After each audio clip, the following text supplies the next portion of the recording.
earlier this week, the world marked Adoption Day under the theme Adoption, the Best Option. Joining us now to highlight the opportunities presented by adoption for both birth and adopted families is Ndivuhwo Randela, a social worker with the Social Development Department. Ndivuhwo, thank you so much for your time and for joining us this morning. Now, there's a very special story that you were involved in. A mother in Limpopo, together with her daughter Tandega, who was separated 22 years ago when she opted to give her up for adoption, and have now been reunited through your assistance, with the daughter living in the Netherlands and a family raising her in the way that they did. Just talk to us a little bit about how you were able to ensure that these two families were reunited. Okay, thank you, Katleho. Good morning to you and to your listeners, and thank you for this opportunity. What happened was we received an inquiry from the Netherlands through their international social work services, and they were acting on behalf of that child, indicating that there is a case where a child needs to trace her birth parents. The case came to me and we worked on it with the assistance of our NGOs, because we also work with child protection organizations as they are also involved in adoption. So we were able to trace the mother, only to find that she was also trying by all means to locate this child. So we succeeded in locating her, and then they managed to reunite. That's a very beautiful story. And the mother has got other children, siblings, that now the daughter who's living in the Netherlands has. Have they been keeping in touch? I mean, it's been, what, a month since this reunion?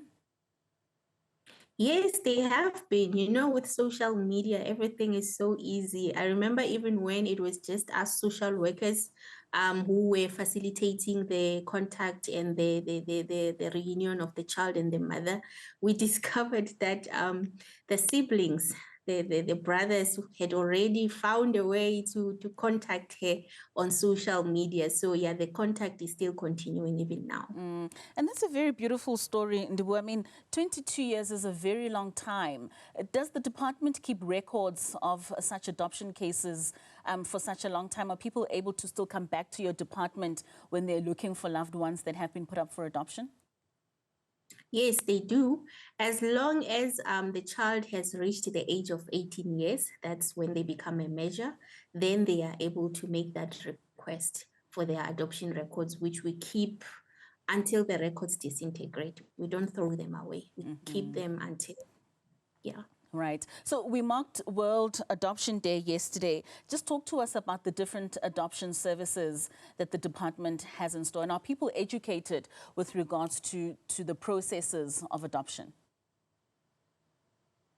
Okay, so we have both national and inter-country adoption. With national, we have our children being adopted domestically, that's here in South Africa. And then we also have a second option where our children get adopted overseas. So when that happens, it's always done through social workers. And the service is available for everyone. And we are creating more awareness on adoption. Even yesterday, there was an awareness campaign that was held in the Northwest. Our provinces, our district offices, our child protection organizations, our social workers out there, they are always also trying to create awareness, because we need more adoptions to take place to protect our children out there. So from your own experience in working with adoptions, what are you finding are most reasons that people have for opting for adoption?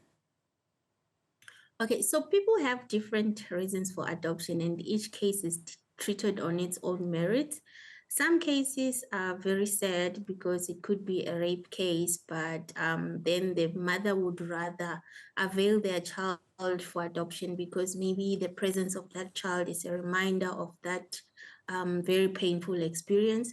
But we also have related adoptions where family members adopt one of their own. We also have step-parent adoptions where you find that a spouse adopts the child of the person they have married.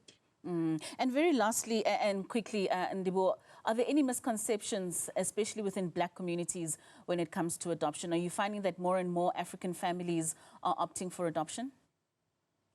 Yeah, the numbers are looking very good. More and more are opting for adoptions now, because if you check with our Black communities, it's like we would take care of our siblings or our relatives' children without formalizing it through adoption or without taking the legal route.